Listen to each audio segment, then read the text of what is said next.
ఇంకొక కొత్త రెసిపీతో అయితే మీ ముందుకైతే వచ్చేసానండి. సో ఇది కూడా మా అమ్మ ఫేవరెట్ అంటే ఫేవరెట్ రెసిపీ అండి. తక్కువ మసాలాతో టేస్టీగా పలావ్ అయితే ఎలా చేసుకోవాలో మనమైతే ఈ వీడియోలో చూసేద్దాం. ఫస్ట్ అయితే కొంచెం గ్రౌండ్నట్ ఆయిల్ అండి, అంటే శనగ నూనె అయితే వాడతారు అమ్మ వాళ్ళు. శనగ నూనె తర్వాత కొంచెం 2 స్పూన్లు నెయ్యి అయితే వేసింది. అవి వేసిన తర్వాత ఆ గ్యాప్లో మా నాన్న అయితే బజార్ నుంచి అన్ని మసాలాలు కలిపి ఉండే ఒక ప్యాకెట్ అయితే తెచ్చాడండి. అదైతే 30 రూపీస్ అయితే పడిందంట కాస్ట్.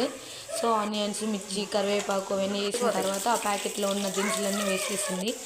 సో దాంట్లో టేస్టింగ్ సాల్ట్ కూడా ఇచ్చారండి. సార్ ఫస్ట్ టైం అయితే టేస్టింగ్ సాల్ట్ కూడా వేసేసింది.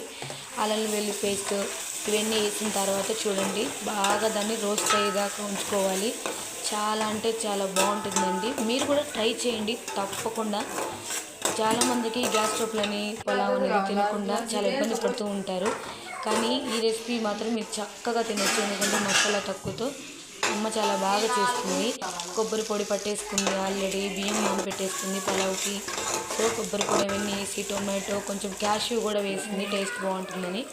కొత్తిమీర అండ్ పుదీనా ఈ 3 కూడా, నెక్స్ట్ అంటే కరివేపాకు, ఇవి 3 మళ్ళీ యాడ్ చేసేసి ధనియాల పొడి వేసి బాగా రోస్ట్ చేస్తుంది. ఎందుకంటే మంచి ఫ్లేవర్ టేస్ట్ అనేది వస్తుందండి ముందే మనం దీంట్లో వేసుకోవడం వల్ల. సో చూస్తున్నారు కదా, చాలా అంటే చాలా బాగుంది. చూడండి కలర్ బాగా చేంజ్ అయింది కదా. ఈ కలర్లోకి వచ్చినప్పుడు మనము వాటర్ అనేది పోసుకోవాలి. సో అమ్మ ఇక్కడ 1 kg పలావ్కి 6 గ్లాసెస్ ఆఫ్ వాటర్ అయితే తీసేసుకుంది. సో ఇప్పుడైతే కళ్ళు యాడ్ చేసుకుందండి. సో ఈ గ్యాప్లో అయితే మనం చూద్దాము. శంకు పువ్వులు అండి, శంకు పువ్వులు అండ్ ఇంకా మిరప మొక్కలు అయితే వేసిందండి, పప్పాయ చెట్లు. మీరు ఎంతమంది అయితే ఇలా చెట్లు అయితే నాటడం మీకు ఇష్టం? అమ్మ అయితే ఎప్పుడైతే చెట్లు అనేది ఎండిపోతూ ఉంటాయో ఆ ప్లేస్లో మళ్ళీ కొత్త చెట్లు అయితే వేస్తూ ఉంటుంది. చాలా అంటే చాలా బాగా. లాస్ట్ టైం మీకు నేను బురద గుమ్మడికాయ చెట్టు చూపించాను, అదేదో కాపు చాలా బాగా వచ్చిందండి, ఇంటి పక్కన వాళ్ళందరికీ ఇచ్చింది. సో అలాగే ఈసారి పప్పాయ అవన్నీ వేస్తుంది. ఓకేనా అండి. నెక్స్ట్ మనం ఎసురు పోసుకున్న తర్వాత ఎసురు అనేది బాగా కాగాలి.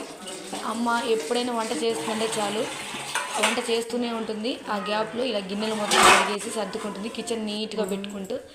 చూడండి మనం వంట గరిట అయితే పెట్టి తిప్పకూడదంట అండి పలావ్ చేసేటప్పుడు లాస్ట్లో, ఎందుకంటే మొత్తం రైస్ విరిగిపోతూ ఉంటుందంట, మెత్తబడిపోతుంది. చూడండి మెతుకు అంటుకోకుండా ఎంత టేస్టీగా ఉందో. సో చికెను అండ్ పలావ్ అయితే రెడీ అయిపోయాయి. ఇంకా తింటాం ఒక్కటే ఆలస్యం. టేస్ట్ ఎలా ఉందో తిన్నాక మీకు చెప్తాను, ఓకేనా. చూడండి మా చెల్లి, మా పాప, మా అమ్మ అందరూ. మా చెల్లి మీకు హాయ్ చెప్తుంది. బాయ్, సబ్స్క్రైబ్ చేసుకోండి.